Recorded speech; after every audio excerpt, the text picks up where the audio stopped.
Welcome two part 2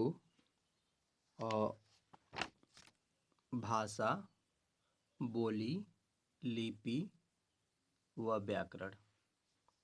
student, हम लोग इसमें पिछले पार्ट या लेक्चर में भाषा के बारे में सीखा था, फिर बोली के बारे में सीखा। भाषा के बारे में क्या सीखा कि अपनी भावों को व्यक्त करने के लिए या दूसरे के भावों को समझने के लिए जिस चीज़ का प्रयोग हम लोग करते हैं, जो हमारे भावों को एक्सप्रेस करता है या दूसरे के भावों को समझने में मदद करता है, वो क्या है? भाषा है। फिर इसका फॉर्म पढ़ा कि ये लिखित भी हो सकता है, मौखिक भी हो सकता है और सांकेतिक भी हो सकता है। इसके बाद बोली के बारे में पढ़ा कि किसी खास रीजन में जो बोला जाता है उसे बोली कही जाती है। बोली वास्तव में एक ऐसा चीज़ है भाषा का जिसमें कोई साहित्य की रचना नहीं होती, लेकिन जब उसी बोली का प्रयोग कर किसी साहित्य की रचना करी जाने लगती है किसी लेखक या कवि के द्वारा, तो वह बोली न रह करके उसका नाम पड़ जाता है उपभाषा। जिसमें मैंने पिछले दिन कई उपभाषा का प्रयोग कर और उसका नमूना के रूप में आप लोगों को सुनाया था कि इस भाषा में या इस उपभाषा में लोग कैसे बोलते हैं, बातों को कैसे कहते हैं। ठीक है, जिसमें कुछ स्पेशल कवि लोग रहे हैं जिनके नाम ख़ासतौर से पूछे भी जाते हैं एग्जाम्स में कि इस भाषा में लिखी गई एक रचना का नाम बताइए और उसके रचनाकार का नाम बताइए। तो आइए देखते हैं। संत कवि सूरदास जो हैं, इसने ब्रज भाषा में लिखा सूरसागर।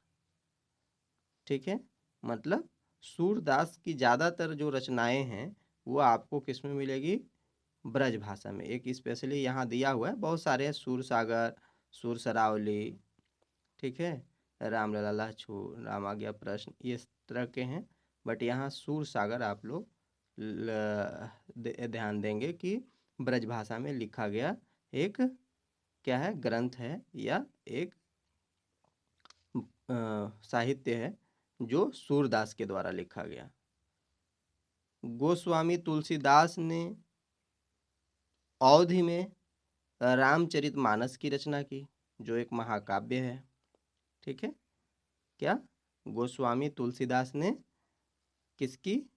तो रामचरितमानस की। किसमें? तो अवधि में रचना की। ठीक है, ये क्या है? महाकाव्य है। इसके बाद मैथिली, आपको मैं बताया था, मैथिली कहाँ? बिहार के कुछ इलाकों में बोली जाती है।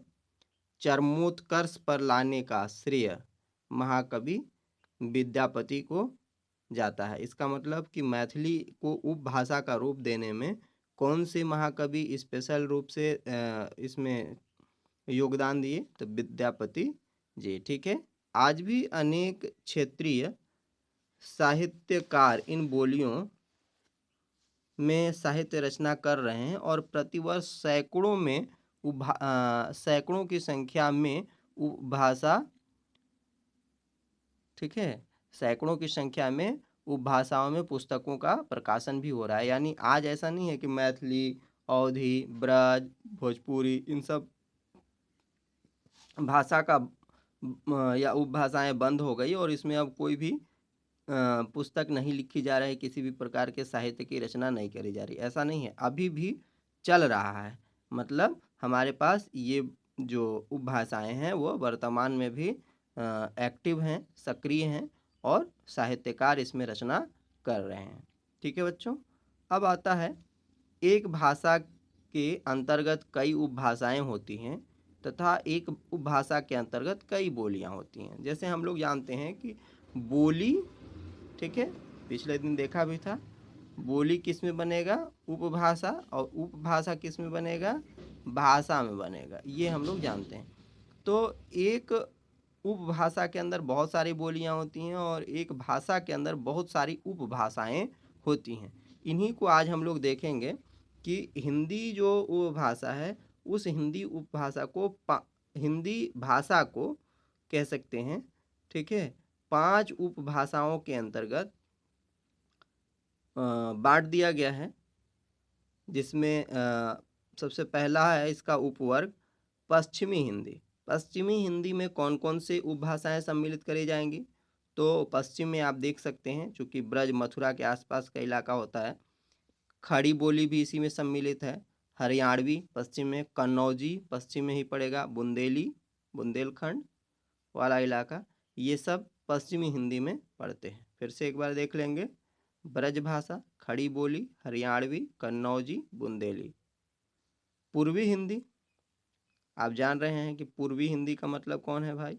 तो पूर्वी हिंदी का मतलब उसके जो जस्ट पूरब में होगा, जो अवध है, ठीक है, जिसको अयोध्या वगैरह कह सकते हैं, बघेली, छत्तीसगढ़ी, ये सब क्या है? पूर्वी हिंदी का हिस्सा है। राजस्थानी हिंदी, इसमें कौन कौन उपभाषाएं सम्मिलित हैं? मारवाड़ी, मेवाती, हाड़ौती, इसके बाद मेवाड़ी। मारवाड़ी, मेवाती, हाड़ौती और मेवाड़ी, ये उपभाषाएं किस में सम्मिलित है? राजस्थानी हिंदी में। इसके बाद बिहारी हिंदी, इसमें कौन सम्मिलित होगा? मैथिली, मगही, भोजपुरी, ठीक है। इसके बाद पहाड़ी हिंदी, पहाड़ी हिंदी में कुमाऊनी, गढ़वाली, हिमाचली। पहाड़ी हिंदी में कौन? पहाड़ी हिंदी से मतलब है कि हिमालय के तराई इलाकों में जो हिंदी बोली जाती है, उसमें कौन कौन से सम्मिलित होगा? तो कुमाऊनी, कुमाऊनी, अच्छे से प्रोनाउंसिएशन कर लीजिएगा इसका उच्चारण, कुमाऊनी, गढ़वाली, हिमाचली, ठीक है। इसके बाद हिमाचली में अभी और भी उपभाषाएं सम्मिलित है, जो कुल्लूई, मंडियाली, ये भी उपभाषाएं आती हैं, ठीक है। तो यानी हम कह सकते हैं कि इस हिमाचली में भी और सब ग्रुप बन गए हैं और उपवर्ग बन गए हैं उपभाषा का, जो कुल्लूई है, मंडियाली है, ठीक है। अब बच्चों आता है, जैसा कि आज हम लोग का मुख्य टॉपिक है लिपि, इसके विषय में। आइए लिपि क्या है ये जाना जाए, ठीक है ना। तो लिपि एक प्रतीक चिन्ह होता है, ठीक है। भाषिक ध्वनियों को लिखित रूप देने के लिए जिस विशेष प्रतीक चिन्ह का प्रयोग किया जाता है, उसे लिपि चिन्ह कहते हैं, ठीक है। क्या सीखा? कि भाषिक ध्वनियों को लिखित रूप देने के लिए जो विशेष प्रतीक चिन्ह प्रयोग किए जाते हैं, उन्हें लिपि चिन्ह कहते हैं। और ऐसे चिन्हों की जो व्यवस्था होती है, ऐसे चिन्हों की जो व्यवस्था होती है, उसको क्या कहते हैं? लिपि कहते हैं। मतलब ये एक लिपि चिन्ह हो गई और ये पूरी व्यवस्थाएं बन गई, जो वो लिपि के नाम से पुकारा जाएगा, ठीक है ना। तो क्या सीखा कि लिपि क्या है? तो लिपि चिन्ह के व्यवस्थित रूप को क्या कहते हैं? लिपि कहते हैं। या आप दूसरे भाषा में या सरल शब्दों में अगर जानना चाहें, तो भाषा के जो लिखने की विधि होती है, उसी को हम लोग लिपि कहते हैं। भाषा जो रहता है, हिंदी है, उसको हम लोग इस तरह से लिख रहे हैं, तो ये लिखने की जो हमारे पास विधि डेवलप हुआ, वो हमारे पास क्या कहलाएगा? लिपि कहलाएगा। इस तरह से विकास जो होकर के हमारे पास मिला हुआ है, लिखने की व्यवस्था दी गई है, उसको क्या कहेंगे? लिपि कहेंगे, ठीक है। लिपि का शाब्दिक अर्थ लिखित या चित्रित करना होता है, ठीक है। लिपि का शाब्दिक अर्थ देखा जाए तो क्या है? लिखित या फिर किसी चीज को क्या कर देना? चित्रित करना। तो ये हम लोग चित्रित ही कर रहे हैं, जिसको हम लोग एक विशेष रूप पैटर्न में विशेष तौर तरीके से पढ़ने का व्यवस्था जानते हैं, जैसा हमारे पास मिला हुआ है ये। इस कारण सहज रूप में भाषा के लिखने के ढंग को लिपि कहा जा सकता है। आइए हिंदी साहित्य सहित कुछ प्रमुख भाषाओं की लिपियों के बारे में जानते हैं, ठीक है। तो अब आता है कि इस तरह से जो हमारे पास भाषा के लिखने को ढंग मिला हुआ है, वो भी सहज रूप में, तो इसको हम लोग क्या कहते हैं? लिपि कहते हैं। ऐसा नहीं है कि हमारे पास ही हिंदी ही को ही लिखने के लिए केवल लिपि है, सभी भाषाओं को लिखने के लिए अपनी अपनी लिपि का प्रयोग किया जाता है। दुनिया में कई हजार भाषाएं बोली जाती हैं, सभी की अपनी अपनी लिपि होती है। कुछ यहाँ लिपि दिए गए हैं, जो भाषाएं हैं उनकी लिपि कुछ का दिया गया है, जैसे हिंदी है, संस्कृत है, मराठी है, कोंकणी, नेपाली, गुजराती। ठीक है बच्चों, इन सब का यूज, इन सब का प्रयोग कौन सी लिपि का प्रयोग करके लिखा जाता है? देवनागरी लिपि। ये भाषा अलग हो सकते हैं लेकिन लिपि सबको इसी तरह से लिखा जाता है। सभी के लिए क ख ग घ और अ आ ए ई का प्रयोग करते हैं, यानी स्वर और व्यंजन का ही प्रयोग करते हैं। पंजाबी जिस लिपि में लिखी जाती है उसको क्या कहते हैं? गुरुमुखी कहते हैं। उर्दू जिस लिपि में लिखी जाती है उसको फारसी बोलते हैं। अंग्रेजी व जर्मन जिस में लिखी जाती है उसको रोमन बोलते हैं। और बांग्ला, ठीक है, भाषा जिस लिपि में लिखी जाती है उसको बांग्ला ही कहते हैं, बट दोनों में थोड़ा अंतर है। बांग्ला और बंगला, ठीक है ना। लिपि का नाम है बंगला और भाषा का नाम है बांग्ला, ठीक है ना। इसके बाद स्टूडेंट आगे हम लोग जब देखेंगे तो और भी हमारे पास हैं भाषाएं और उनकी लिपियां, जैसे कन्नड़। तो कन्नड़ की क्या है?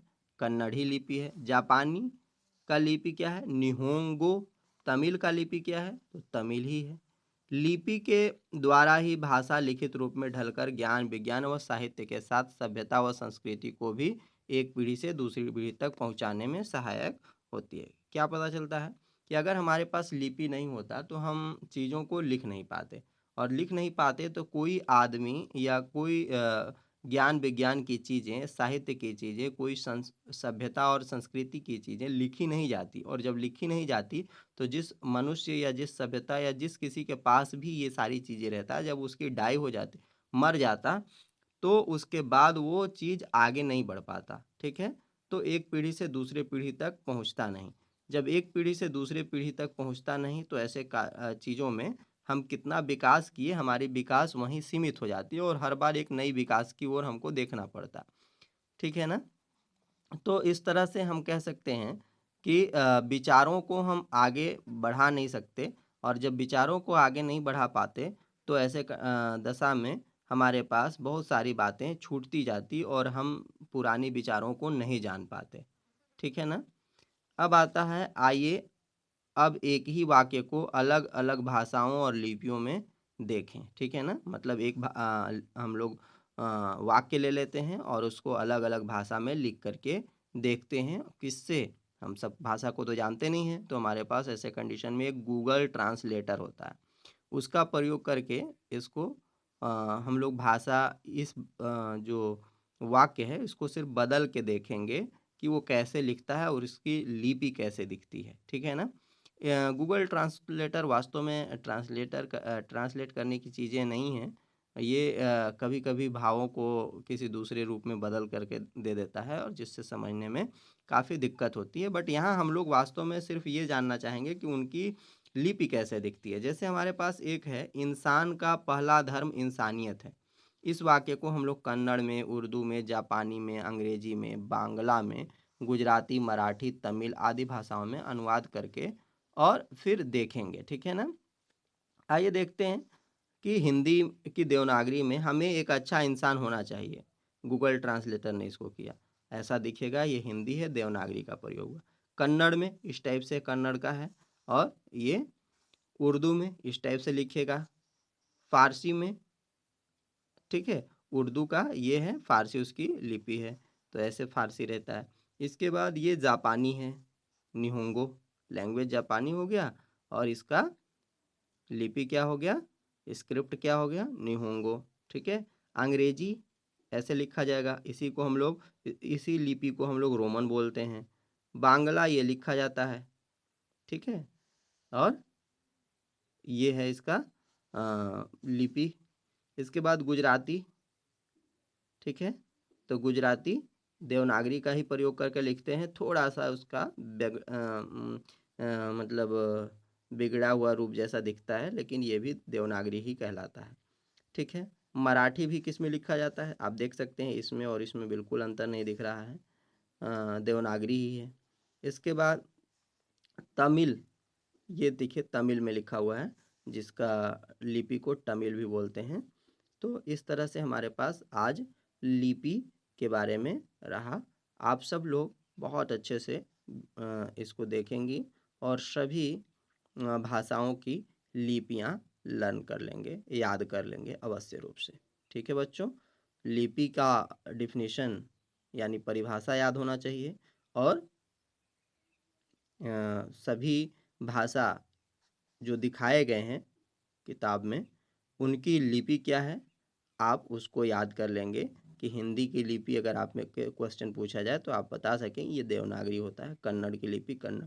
और हो सके तो थोड़ा सा अपने दिमाग में इस बात को ज़रूर बैठाइएगा कि ये कैसे लिखा जाता है। जैसे अगर आपसे कुछ भी ना किया जाए और सिर्फ ये इमेज दिखाया जाए और आपसे पूछा जाए बताइए ये कौन सी लैंग्वेज में लिखी गई है, आप इसको ना पढ़ सकें बट ये तो बता सकें कि ये जापानी है, निहोंगो लिपि का प्रयोग किया गया है ये। ठीक है, तो उम्मीद करता हूँ आप इतना अवश्य रूप से होमवर्क के रूप में करेंगे।